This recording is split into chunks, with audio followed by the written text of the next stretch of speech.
예, 반갑습니다. 예, 참 빠르죠? 예, 빠릅니다. 예, 오늘 말씀의 제목이 무엇입니까? 예, 예, 예, 예, 말씀 전거 시간이고 제목은 열매 맺는 인생입니다. 언제부터인가 모르지만 사람들은 저에게 꿈이 무엇이냐 묻지를 않습니다. 꿈을 가질 나이가 이미 훨씬 지났다고 생각하는지, 그렇지 않으면 꿈을 가져본들 이룰 수 있는 시간이 없다고 생각하는지, 하여튼 꿈이 뭐냐 물어보는 사람이 없습니다. 전혀 없어요. 그렇지만 저에게는 아직도 꿈이 있습니다. 꿈이 있다니까요. 꿈이 있습니다. 이런 말이 있습니다. 젊은 설교자는 꿈을 이야기해야 되고, 그리고 중년의 설교자는 현실을 이야기해야 되고, 그리고 노년의 설교자는 인생에 대해서 이야기해야 된다. 그런 말이 있습니다. 저는 오늘 여러분과 함께 우리 인생의 열매에 대해서, 우리 인생의 꿈에 대해서, 소망에 대해서 함께 말씀을 나누기를 원합니다. 여러분, 세월 참 빠르죠? 제가 시작하면서도 그랬는데 참 빨라요. 얼마나 빨리 지나가는지 모릅니다. 제가 은퇴하고 나니까 더 빨리 가는 것 같아요. 네, 얼마나 빠른지 모릅니다. 2025년도 새해가 시작한 지 얼마 안 된 것 같죠? 근데 지금 얼마 지났습니까? 예, 반 지났습니다. 예, 한 2, 3일밖에 안 남았지 않습니까? 얼마나 빨리 지나간지 모릅니다.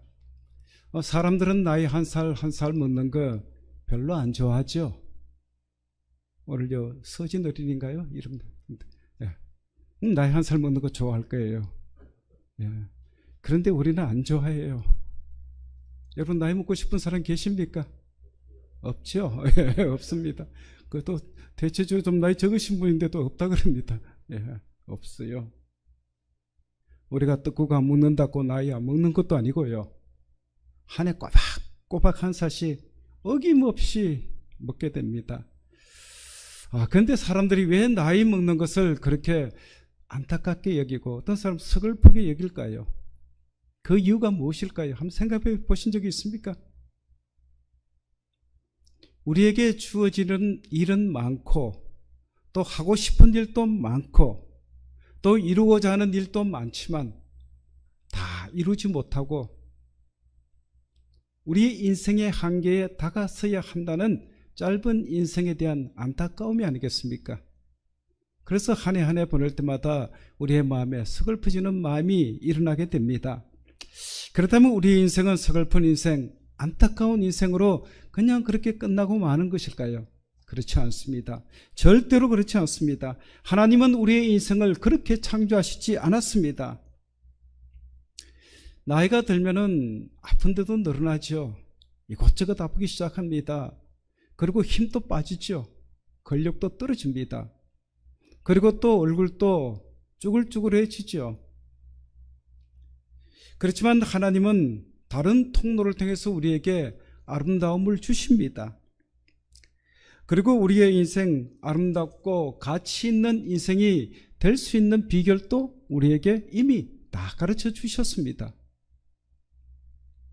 우리가 잘 아는 대로 모세는 짧은 인생의 노래인 시편 90편 10절에서 이렇게 고백하고 있습니다. 우리 같이 한번 읽어보십시다. 시작. 우리의 연수가 70이요 강건하면 80이라도 그 연수의 자랑은 수고와 슬픔뿐이요 신속히 가니 우리가 날아가나이다. 우리가 어떻게 간다고요? 날아간다. 정말 실감하시죠? 예, 우리 인생 날아갑니다. 날아가요. 얼마나 빨리 지나는지 모릅니다.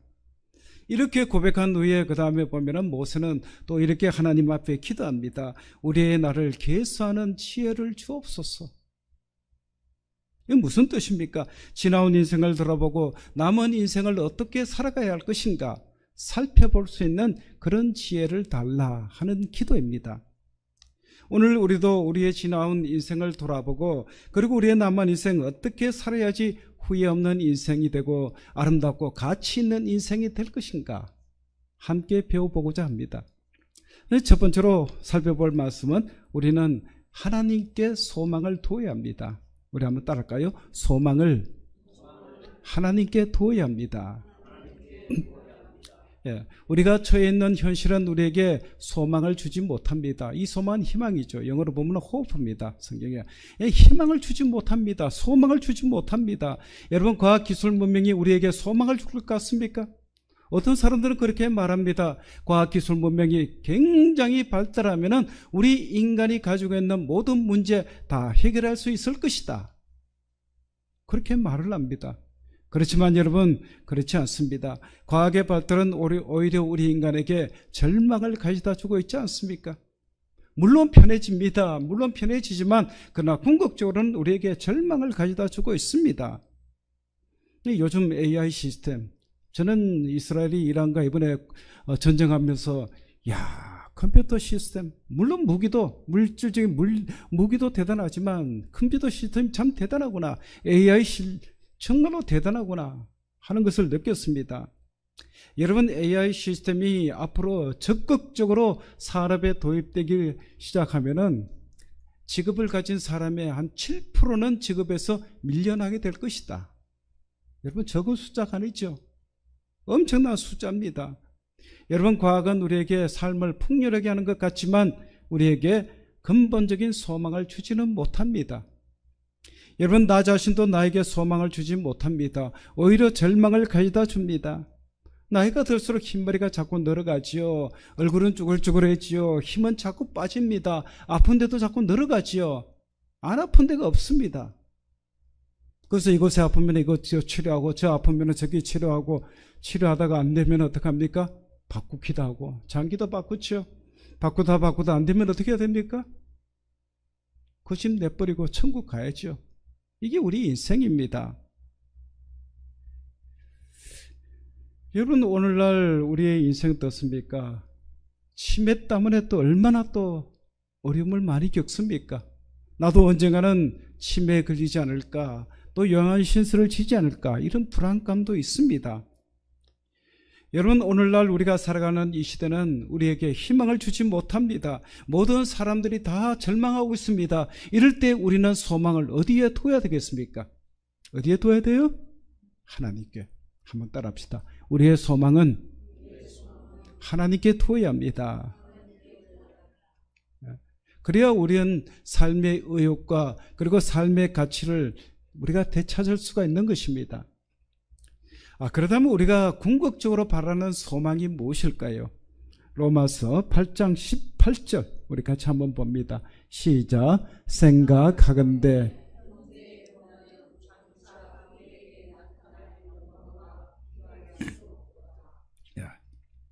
우리에게 나타날 영광, 우리에게 나타날 영광이 무엇입니까? 이 세상 마지막 날 우리 주님께서 재림하셔서 그때에는 모든 피조물을 새롭게 만드실 것이고, 그리고 우리의 연약한 몸, 병든 몸, 썩어질 몸을 완전하게, 강하게, 영광스럽게 만드셔서 우리에게 영육간의 완전한 구원을 이루어 주실 것입니다. 이것이 바로 우리의 궁극적인 소망입니다.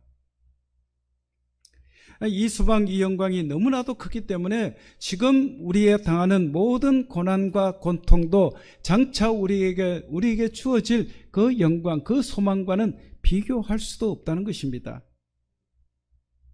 그런데 여러분, 한번 생각해 보세요. 앞으로 우리가 누릴 소망, 매우 큰 것이고 매우 좋은 것이지만 문제는 무엇입니까? 오늘날이죠. 오늘날입니다. 이 소망이 오늘날 힘들고 어려운 이 시대를 살아가는 우리에게 어떤 유익을 줄 수 있느냐 하는 것입니다. 우리 로마서 8장 15장 13절 오늘 보면 우리 같이 한번 봅니다. 시작. 소망의 하나님이 모든 기쁨과 평강을 믿음 안에서 너희에게 충만하게 하사 성령의 능력으로 소망이 넘치게 하시기를 원하노라. 아멘. 여러분 이게 얼마나 능력 있는 말씀입니까? 그런데 여기 보면은 모든 기쁨과 평강, 모든 뭐요? 기쁨과 평강. 여러분 기쁨, 평강 그럴 때 기쁨이 크다 작다 그러면 우리가 이해가 되죠. 예.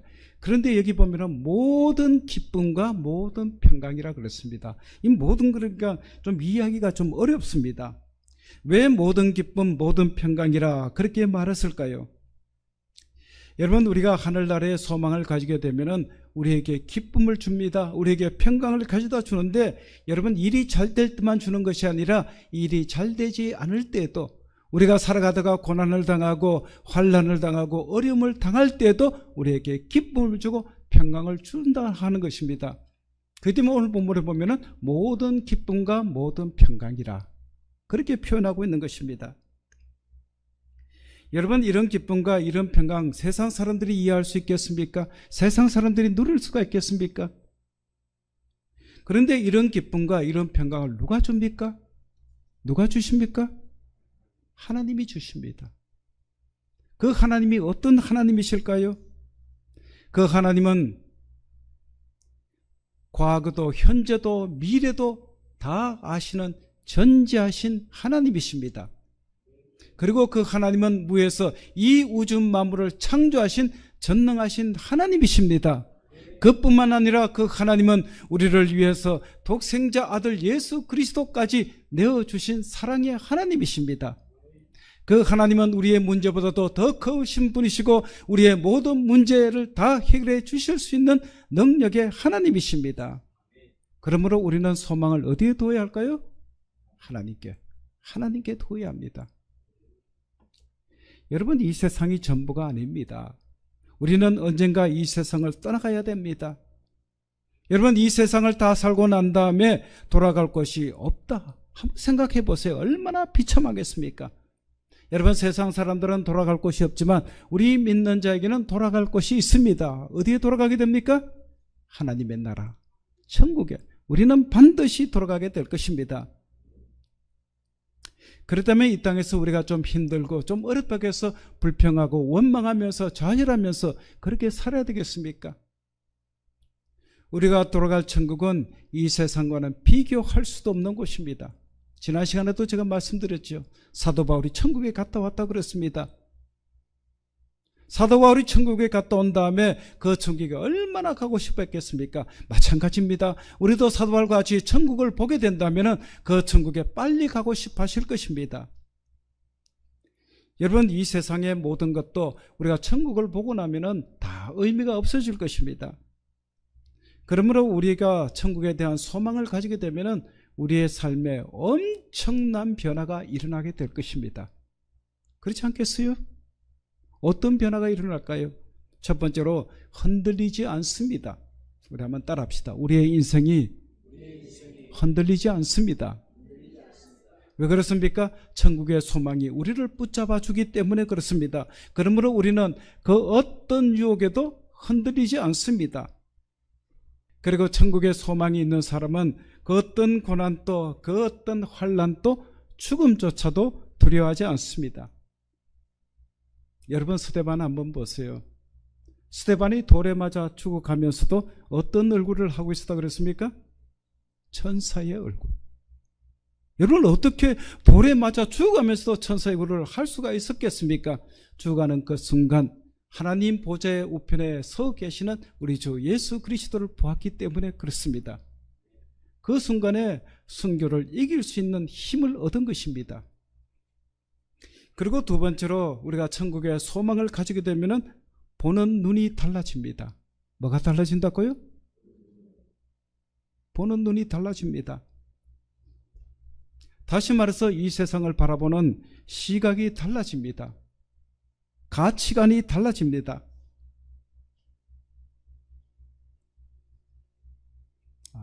차를 제 앞에 세워놨더만 그래. 네. 미안합니다. 예배 시간에.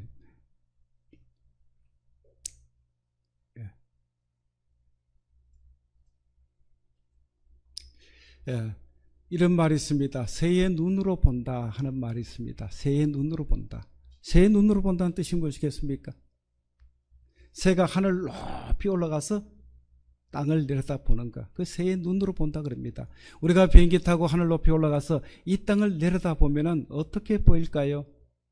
5층 아파트나 50층 아파트나 똑같습니다.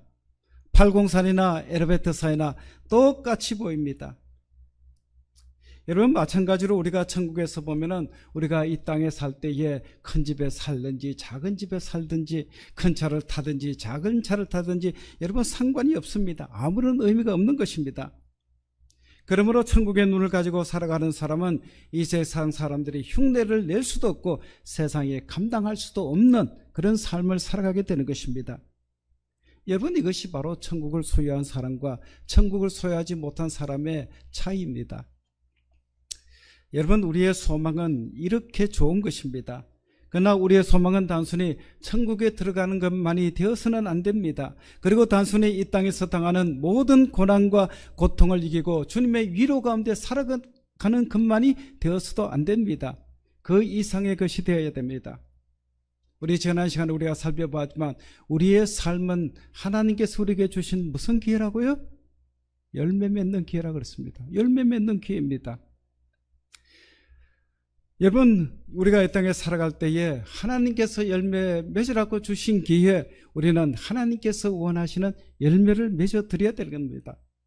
그래야지만 우리는 후회 없는 인생, 아름답고 가치 있는 인생이 될 수가 있는 것입니다. 그러므로 우리는 어떤 삶을 살아야 됩니까? 우리 소제목 한번 읽어봅시다. 시작. 열매 맺는 삶을 살아야 합니다. 열매 맺는 삶을 살아야 됩니다. 자, 그렇다면 예수 믿는 우리는 어떤 열매를 맺어야 할까요? 열매 맺으라, 열매 맺으라 다 말은 많이 하는데 어떤 열매를 맺어야 될까요? 굉장히 중요한 문제죠. 무엇보다도 우리는 사역의 열매를 맺어야 합니다. 어떤 열매요? 사역의 열매. 사역의 열매가 무엇인가? 하나님께서 기뻐하시는 일을 할 때에 맺어지는 열매. 하나님께서 어떤 일을 기뻐하실까요? 전도하는 거 기뻐하실까요? 아시죠? 그 전도 일을 할 때에 전도의 열매를 맺게 됩니다. 우리가 기도 많이 하면 기도의 열매 맺게 되죠. 우리가 충성하면 충성의 열매를 맺게 됩니다. 그리고 우리가 사랑할 때에 사랑의 열매를 맺게 됩니다. 그런데 이 모든 열매, 이 사역의 열매는 어디를 지향해야 되느냐? 생명 맺는 일에 지향해야 됩니다. 생명 맺는 생명 사역에 우리가 매진해야 됩니다. 이 생명사역을 위해서 어떤 사람은 목사로 부르셨고 어떤 사람은 선지자로 부르셨고 어떤 사람은 장로로 어떤 사람은 권사로 집사로 교사로 그렇게 부르신 것입니다. 그리고 또 우리가 맺어야 될 또 하나의 열매는 인격의 열매입니다. 어떤 열매라고요? 인격의 열매입니다. 인격의 열매.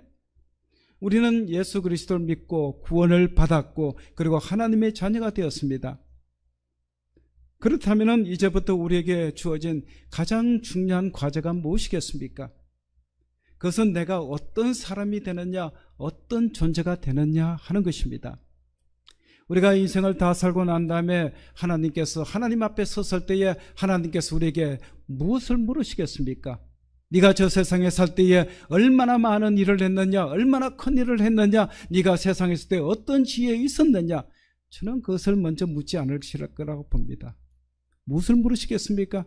너 예수 믿고 나 얼마나 닮았느냐, 너 예수 믿고 너 얼마나 변화되었느냐, 이거 우리에게 물으실 것입니다.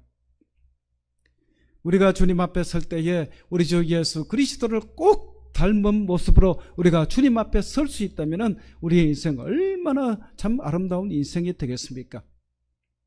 여러분, 구원의 과정이 있죠. 우리가 예수 믿으면 구원을 받습니다. 믿는 순간에 우리가 구원을 받지만 그러나 주님 앞에 설 때까지는 어떤 과정을 거쳐야 됩니까? 성화의 과정. 이걸 성화라 그럽니다. 매일매일 조금씩 예수 그리스도의 모습을 닮아가는 것, 이게 바로 우리의 성도들의 삶이 되어야 되는 것입니다. 이게 우리의 열매입니다. 여러분, 저와 여러분은 주님 앞에 서는 그날 정말로 주님의 인격, 주님의 성품을 닮은 모습으로 주님 앞에 설 수 있기를 주님의 이름으로 축원합니다. 자, 우리가 맺어야 될 대표적인 열매 두 가지 무엇이라고 그랬습니까? 하나는 사역의 열매, 또 하나는요 인격의 열매입니다. 그러다면 이 열매를 어떻게 맺을 수 있을까요? 맺을 수 있는 비결이 무엇일까요? 미국에 이언 피트 왓슨이라는 교수님이 있습니다. 그분이 말하기를 인류 역사 가운데 위대한 혁명이 두 가지 있었다. 위대한 혁명 두 가지 있었다. 이것은 인류의 삶 전체를 완전히 바꾸어 놓는 그런 혁명이었다. 되돌릴 수 없는 일이었다 그럽니다. 그것이 두 가지밖에 없다 그래요. 여러분, 한 가지는 무엇일까요? 첫 번째 혁명은 농경 생활의 시작입니다. 무엇의 시작이라고요? 농사 짓기 시작했다는 겁니다. 여러분, 그 전까지만 해도 그때 사람들은 원시인들이죠. 원시인들은 먹을 것을 찾아서 이리저리 옮겨 다니면서 살았습니다. 그래서 그날 먹을 것을 구하면은 그날은 행복한 날이었고, 먹을 것을 구하지 못하면은 굶어야 되는 겁니다. 얼마나 삶 힘들었겠습니까? 그리고 집이라는 것도 없었습니다. 여기저기 돌아다녀야 되니까. 그러다가 누군가가 놀라운 것을 발견하게 됩니다. 땅에 씨앗이 떨어졌는데 썩을 줄 알았는데 거기서 무엇이 나요? 싹이 나고 자라서 무엇이 맺었어요? 열매가 맺더라는 겁니다. 여러분, 먹을 수 있는 곡식을 일부러 땅에 버리는 사람들이 누가 있겠습니까? 그런데 누군가가 그렇게 해보았다면 많은 열매가 나타난 겁니다. 이제부터는 하루 단위로 살아갈 필요가 없는 것입니다. 그때부터 사람들은 집을 짓기 시작하고 마을이 생기고 그리고 또 도시가 생기고, 지금은 어떻습니까? 1000만 명, 2000만 명이 넘는 그 메가시티, 엄청난 도시들이 지금 생겨나고 있지 않습니까? 그래서 그때부터 농사를 짓고 물건도 만들고 장사도 하고 여행도 다니고 취미생활도 하고 뭐 골프도 치고 그리고 예술도 하고 또 무엇을 합니까? 뭐 즐기는 거 다 하지 않습니까? 왜 그렇게 된 기본이 뭡니까? 먹을 것이 있기 때문에 그렇습니다. 먹을 것이 있기 때문에 그래요. 그때부터 문명이 일어나고 문화가 일어나게 된 것입니다. 이 이언 교수에 따르면 인간의 문명은 오늘 본문 요한복음 12장 24절의 말씀, 그 진리 위에 건설된다 그랬습니다. 우리 같이 한번 읽어보십시다. 시작. 한 알의 밀이 땅에 떨어져 죽지 아니하면 한 알 그대로 있고 죽으면 많은 열매를 맺느니라. 이 진리 위에 세우신다는 겁니다. 이것은 단순히 죽으라 하는 명령이 아닙니다. 이것이 바로 자연의 법칙이요, 그리고 세상의 순리입니다. 자연의 법칙, 세상의 순리가 뭡니까? 죽어야 산다는 겁니다. 죽어야 산다는 겁니다. 그리고 두 번째 혁명이 있습니다. 이 혁명을 일으킨 분이 누구신가? 우리가 너무나도 잘 아는 분이죠. 우리 주 예수 그리스도입니다. 예수님께서 이 땅에 오셔서 십자가를 지시고 죽으심으로 말미암아 저와 여러분이 구원을 받았고 영생을 얻었고 하나님의 자녀가 되었습니다. 예수님은 우리에게 말씀하시기를 하나님의 말씀대로 사는 것이 바로 삶의 순리다. 우리 삶의 순리가 뭐라고요? 하나님의 말씀대로 사는 것. 이게 삶의 순리라는 겁니다. 여러분, 무언가 본연의 상태로 돌아가기 위해서는 거기에는 반드시 따르는 것이 있습니다. 희생이 있어야 됩니다. 희생이 없으면 열매도 없습니다. 예수님의 십자가 희생이 없었더라면 우리가 어떻게 구원을 받을 수가 있었겠습니까? 다시 말씀드리지만 희생이 없으면 열매가 없습니다. 우리 한번 따라합시다. 희생이 없으면 열매도 없습니다. 씨앗의 희생으로 말미암아 30배, 60배, 100배의 결실이 있는 것이고, 그리고 또 예수님의 십자가 희생으로 말미암아 하나님의 택한 백성들이 지금 구원받고 있는 것입니다. 그런데 또 다른 희생이 필요합니다. 씨앗의 희생도 아니고 예수님의 희생도 아닌 또 다른 희생이 필요합니다. 이제는 세 번째 희생, 저와 여러분의 희생이 필요합니다. 누구의 희생이 필요하다고요? 저와 여러분들의, 우리의 희생이 필요합니다. 여러분, 우리의 공동체는 저절로 좋아지는 것이 절대로 아닙니다. 누군가가 희생이 있어야 하고 누군가의 헌신이 있어야 하는 것입니다. 여러분, 우리 아름다운 교회가 아름다운 교회 되기 위해서 저절로 그렇게 됐다, 있을 수가 없는 것입니다. 누군가는 헌신했고 누군가는 희생이 있었던 것입니다. 그렇지 않습니까? 오늘 우리가 점심 먹죠? 예배 마치고 점심 먹죠? 점심 먹는데 누군가는 희생하셨죠? 일찍 오셔서 밥 준비하셨지 않습니까? 희생이 없으면 여러분 열매가 있을 수가 없습니다. 내가 죽을 때에 가정이 살아나고, 내가 죽을 때에 교회도 살아나고, 내가 죽을 때에 국가와 민족도 살아나게 되는 것입니다. 그러나 우리는 뭐라 그럽니까? 다 죽어도 나는 살아야 되겠다. 여러분 그렇지 않잖아요? 저는 오늘날 정치가들 보면은 정말로 너무 가슴이 아파요. 오늘날 이 정치적인 이야기는 제가 안 하겠습니다만 현상만 이야기합니다. 너무 가슴이 아파요. 너무 가슴이 아픕니다. 다 죽어도 자기는 살겠다고 그럽니다. 그리고 또 뭐라 그럽니까? 네가 죽으면 그 열매 내가 따먹겠다고 그럽니다. 이게 세상 사람들의 논리입니다. 여러분 그래서 가정이 깨어지고 교회가 깨어지고 나라가 이렇게 어지러운 것이 아닙니까? 여러분 우리가 주님의 희생으로 구원을 받았고 영생을 얻었고 하나님의 자녀가 되었다면 이제는 저와 여러분이 하나의 미랄처럼 섰고 죽어지는 역사가 우리 가운데 일어나야 됩니다. 그래야지만 우리를 통해서 열매 맺게 되는 것입니다. 제가 설교를 시작하면서 저에게는 여전히 무엇이 있다고 그랬습니까? 꿈이 있다고 그랬습니다. 여러분 이 꿈이 바로 저의 소망이기도 합니다. 저의 꿈, 저의 소망은 주님께서 부르시는 그날 주님께서 기뻐하시는 열매 가득 안고 주님 앞에 서는 것, 그것이 제 꿈이요 제 소망입니다. 여러분 이 소망은 저뿐만 아니라 여러분들도 가져야 될 소망이요 가져야 될 꿈입니다. 인류 역사 가운데 소망을 가지고 당당하게 살다가 당당하게 주님 앞에 선 사람들이 너무너무 많습니다. 많아요. 일일이 다 열가기 어려울 정도입니다. 그 가운데 음악의 아버지라 부르는 누굽니까? 요한 세바스찬 바하. 바하는 음악가들 중에, 음악가들 참 신실한 크리스찬들 많지만 그런 음악가들 중에 가장 신실한 크리스찬이었습니다. 그의 집안이 몇 대 안 됩니다. 3, 4대, 아버지 때부터 할아버지 때인가요? 자녀들까지. 유명한 음악가가 몇 명이야? 17명이요. 아들들이 다 음악가예요. 우리는 잘 모르죠. 바하가 워낙 유명하기 때문에. 아들들도 굉장히 유명한 음악가예요. 곡들 많이 잡고 있습니다. 바하는 말할 것도 없습니다. 바하가 음악을 이렇게 정의했습니다. 음악은 신을 찬미하며 우리의 마음을 기쁘게 해야 한다. 만약 그렇지 못하면 그것은 음악이 아니라 악마의 외침이다. 음악의 목적이 무엇이라고요? 하나님을 기쁘게 시게 해야 된다. 이런 믿음을 가진 바는 자신에게 주어진 시간은 하나님께서 자기에게 열매 맺으라고 주신 기회다. 이것을 그는 소중하게 여겼습니다. 그래서 열심히 작곡을 냈는데 몇 곡에 했느냐? 공식적으로, 기록에 남은 공식적으로 1080곡. 안 놀라시네요. 1080곡요. 1080곡요.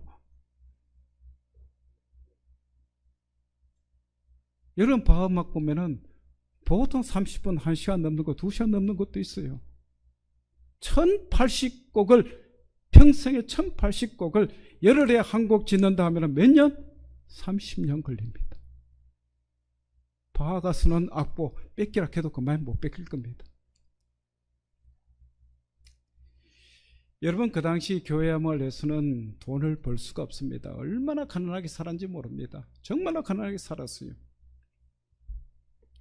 그 당시에 돈이 되는 음악은 어떤 음악일까요? 어떤 음악일까요? 오페라입니다. 오페라. 예. 오페라는 공연하면 사람들이 많이 모이죠. 돈 많이 법니다. 핸델 같은 분, 우리가 굉장히 유명한 음악가, 음악의 어머니라 그러고 메시아도 지었죠. 그분이, 제가 이런 말을 했겠지만 그분은 오페라를 많이 지었어요. 독일 사람인데 영국으로 귀화해가 영국에서 오페라 사업을 했습니다. 자기가 직접 작곡하고 그리고 기획하고 공연하고 엄청난 돈을 벌었습니다. 그런데 그가 어느 날 사업 잘못돼가지고 쫄딱 망했죠. 그때에 하나님께 회개하고 그리고 지은 곡이 메시아입니다. 그렇지만 이분은 바하는 그렇지 않았어요. 그리고 이탈리아 비발디 같은 음악가 참 유명하죠. 대단합니다. 그분이 신부님 누군지 압니까? 신부예요, 신부. 근데 그 신부도 세상 음악 많이 지었지요. 그리고 또 오페라도 많이 지었습니다. 그런데 바하는 그 당시에 돈 되는 오페라 한 곡도 손대지 않았습니다. 물론 세속음악도 있긴 있습니다만 그것은 얼마 되지 않고 거의 대부분이 교회 음악입니다. 예배를 위한 음악이었습니다. 이 바하가 마지막으로 작곡한 곡이 무엇인지 아십니까? 바하는 자신의 죽음을 예감하자 하나님께서 자신에게 주신 시간, 자신에게 열매 맺으라고 주신 기회는 이제 다 끝이 났구나, 이것을 예감하고 그 병상에서 그 제자이자 또 사이까지도 음악가예요. 사이자 음악가인 알트 니콜에게 자신이 부르는 곡을 받아 적으라 그랬습니다. 받아 적으라. 그 곡이 바로 저 나오는 곡입니다. 저는 이제 주님의 보좌 앞으로 나아갑니다. 그것이 바로 688번입니다. 음악 작곡. 여러분 집에 돌아가셔서 꼭 한번 들어보시길 바랍니다. 곡이 없는데, 레코더도 없는데 어떻게 듣습니까? 여러분 요새 유튜브 다 있지 않습니까? 예.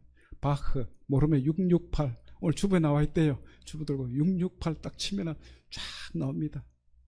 한 6분 7분 정도. 예. 여러분 한번 들어보시면은 정말로 이 세상에서 자신의 생을 마무리하면서 평안한 가운데 한 걸음 한 걸음 거룩하신 주님 앞에 나아가는 그 경건한 마음을 우리가 읽을 수 있어요. 정말로 읽을 수가 있습니다. 그 곡을 들어보면 마음이 차분해집니다. 정말로 거룩한 마음이 저절로 일어나게 됩니다. 이 바하는 이 곡을 작곡하고 나서 며칠 안 되어서 하나님의 부르심을 받고 하나님의 보좌 앞에 당당하게 나아갔습니다. 여러분 얼마나 아름답습니까? 얼마나 참 멋있어요. 여러분 자금하지 않습니까?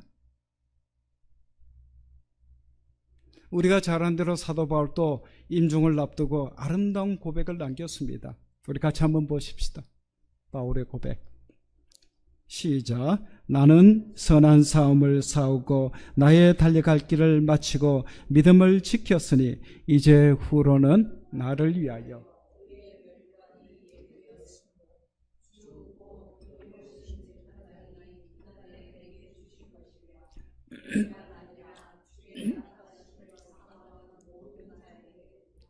아멘.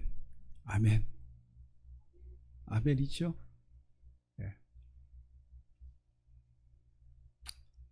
이 구절에 대해서는 제가 하고 싶은 말 많지만 제가 나중에 이제 기회 될 때 한번 간증하기로 하고요.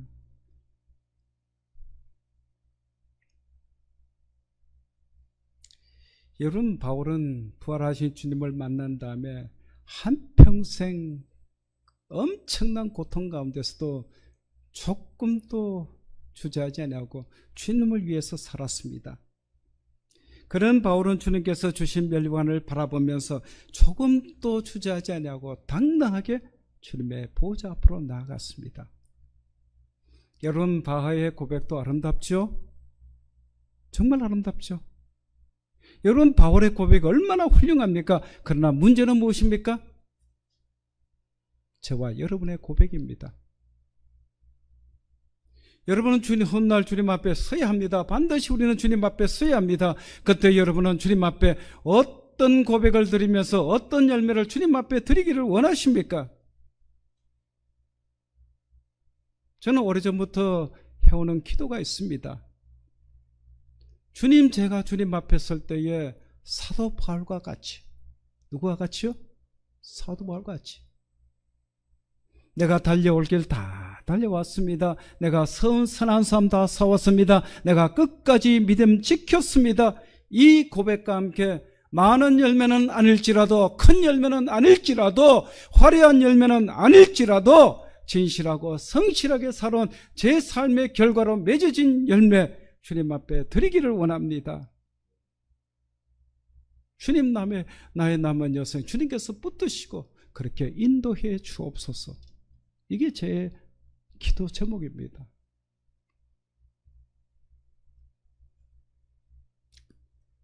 여러분 언젠가는 우리의 인생 마지막이 옵니다. 반드시 우리에게 찾아오게 됩니다. 하나님 앞에 갈 때에 우리 빈손 들고 갈 수가 없습니다. 어떻게 우리가 빈손 들고 가요?